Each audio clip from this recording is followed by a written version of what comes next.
শুভ সকাল বন্ধুরা। তা আজকে আমি বেনারস থেকে রাম মন্দির উদ্দেশ্যে রওনা হয়ে গেলাম।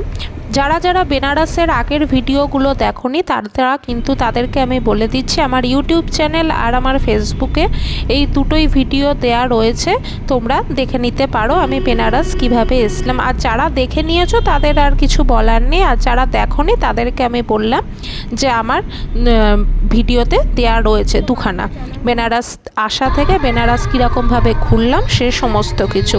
তা রাম মন্দির যাওয়ার পথে এরকম হাই রোডের ওপর তোমরা ওই ব্রিজের যে দেয়ালগুলো, এই দেয়ালগুলোতে তোমরা এরকম রামায়ণটা পুরোটাই মানে আঁকা রয়েছে, খুব দেখতে সুন্দর লাগছে।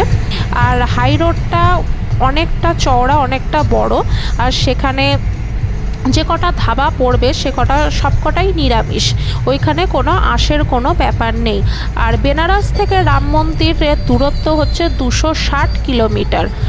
তা আমরা সকাল 11টায় বেরিয়ে গেছিলাম এবং পৌঁছেছিলাম বিকেলবেলা, আর মাঝখানে যা খাওয়া দাওয়া করেছিলাম দুপুরবেলা সেইটুকুই টাইম খরচ, আর বাদবাকিটাই গাড়িতে। তা আমরা যখন পৌঁছেছিলাম তখন বিকেল 4টে বাজে। এরকম দুপাশে তোমরা গাছ দেখতে পারবে এবং খুব ভালো লাগবে দৃশ্যটা, যে দুপাশে গাছ। আর এরকম যখনই হাই রোডের ওপর এরকম ব্রিজগুলোতে এরকম রামায়ণ থাকবে লেখা। তা এই ব্রিজটাও টপকালেই মোটামুটি আমাদের রাম মন্দির চলে আসছে। এই ব্রিজটা খুব সুন্দর করেছে, এই ব্রিজটা ঠিক সরজু নদী আছে, সরজু নদীর ওপরেই ব্রিজটা হয়েছে। তার নিচে রেল লাইনও রয়েছে। তা যারা যারা রেল লাইন দিয়ে মানে ট্রেন দিয়ে যারা গেছে তারা ভালোভাবেই দেখতে পাচ্ছে। আর নিচে সরজু নদী, এখানে সামনে একটা বিনাও রয়েছে যেটাকে খুব সুন্দর করে অযোধ্যায় সাজানো রয়েছে। তা আমরা অযোধ্যায় ঢুকে গেছি। দীর্ঘ দিনের প্রতীক্ষা, প্রতিটা মানুষেরই আশা যে একবার হলেও অযোধ্যা রাম মন্দিরে যাব। তা আমিও গেছি। তা যখন শুনলাম যে মন্দিরে খুব ভিড় হচ্ছে তখন আমরা ঠিক করলাম যে রাতে দেখব। রাতে যখন পৌঁছেছি তখনই আমরা ফ্রেশ হয়ে হোটেলে ফ্রেশ হয়ে একেবারে বেরিয়ে গেছি মন্দিরের উদ্দেশ্যে, যে আজকেই রামলালাকে দেখে নেব। তা বন্ধুরা, তোমাদের একটা কথা বলছি, তোমরা কিন্তু যখনই রাম মন্দির আসবে তোমরা কিন্তু অবশ্যই অনলাইনে হোটেল বুক করে আসবে। এখানে এসে কিন্তু বিশেষ করে পুলিশের একটা খুব হেনস্থা হতে হয়, যেহেতু ওয়েস্ট বেঙ্গলের তারা গাড়ি দেখে আর তখনই হেনস্থাটা খুব তারা করে। তাই আমি বলবো তোমরা ট্রেনেই আসো, ট্রেনেই আসা খুব ভালো। এরকম ওয়েস্ট বেঙ্গলের গাড়ি দেখলে তাদের একটা হেনস্থা ব্যাপার থাকে, সেই জন্য গাড়ি না নিয়ে ট্রেনে আসাই বেটার। ট্রেনে আসলে তোমরা অযোধ্যা স্টেশনে নামবে, সেখান থেকে টোটো করে একদম মন্দিরের সামনে অনেক প্রচুর হোটেল আছে, সেখানে তোমরা নিতে পারো। আমরা যে হোটেলটায় ছিলাম সেই হোটেলটার নাম ছিল রাম সিয়ারাম, এরকম একটা হোটেলের নাম ছিল। তা আমরা সেটা অনলাইনে বুক করেছিলাম, এক একটা ঘর 3000 টাকা করে আমাদের পড়েছিল। তা এই হচ্ছে রাম মন্দিরের গেট, মূল প্রবেশদ্বার। এখান থেকে আমরা প্রত্যেকে ঢুকেছিলাম রাম মন্দিরের ভেতরে। এখান থেকে প্রচুর অনেকটা হাঁটা। তা তোমরা দেখতে পাচ্ছ যে টাইমে আমি রাম মন্দিরের ভেতরে প্রবেশ করেছিলাম তখন বাজে সন্ধে 8টার সময় আমরা গেছিলাম, তাতেই কতটা ভিড়। কিন্তু কপাল ভালো আর রামের আশীর্বাদে আমাদের অত লাইন ছিলই না, ধরতে গেলে একেবারে বার করে দিচ্ছে। যেহেতু মন্দির বন্ধের সময় চলে এসছে, 10টা বাজলেই মন্দির বন্ধ করে দেবে, সেই জন্য লাইন কোনো দিতে হচ্ছে না, লাইন একদম গড়গড়িয়ে চলছে। আর এই যেগুলো দেখতে পাচ্ছ এইখানেই মানুষ সকালবেলা দাঁড়িয়ে থাকে, লাইনের পর লাইন, প্রচুর লোক দাঁড়ায় এখানে। সবাই সরজু নদীতে স্নান করে একেবারে রামকে পুজো দেওয়ার জন্য দাঁড়িয়ে যায়।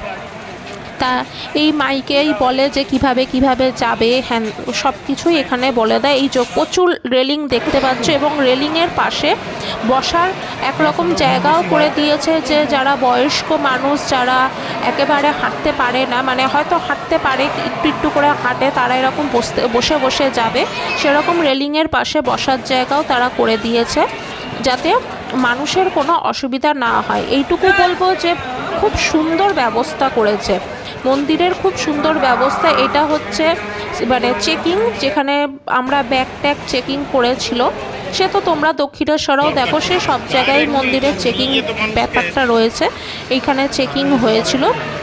তাই এখানে আমি আমার ব্যাগটা দিয়ে দিয়েছিলাম। ব্যাগটা প্রথমে এখানে চেকিং করে নিল, সবাই সব কিছু দিয়ে দিচ্ছে, ব্যাগ যা হোক যাদের যাদের ব্যাগ আছে ব্যাগটাই এখানে চেকিং হচ্ছে।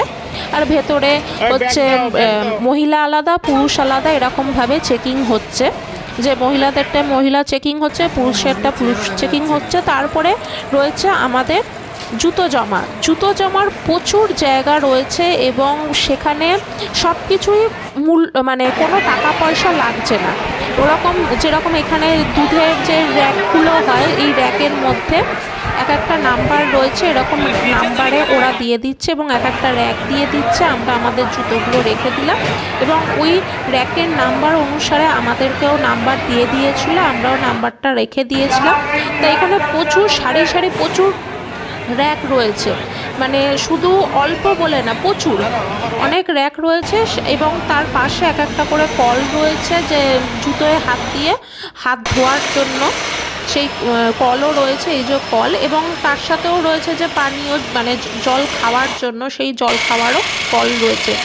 এরপরে আসলাম আমরা ফোন যেখানে জমা দেবো, যে লকার, সেই লকারে আমরা আসলাম, কারণ আমরা মন্দিরের অনেকটা ভেতরে ঢুকে গেছি, এরপরে ফোনটা জমা দিয়ে দিতে হবে। তা আমরা ফোনটা জমা দিয়ে দিলাম এবং সেখান থেকেও আমাদের এক একটা করে কার্ড দিয়ে দিল। তা রাম মন্দির দেখে বেরিয়ে এসেছিলাম, তারপর আর তোমাদের সাথে কথা বলা হয়নি। সকালবেলা রাম মন্দিরের পাশে হনুমান মন্দির, সেখানে আমরা হনুমানজিকে পুজো দিলাম, সেখানেও ফোন অ্যালাউ নেই। তা এই হচ্ছে আমাদের রাম মন্দিরের ভিডিও, তোমরাও যেও, খুব ভালো থেকো, টাটা।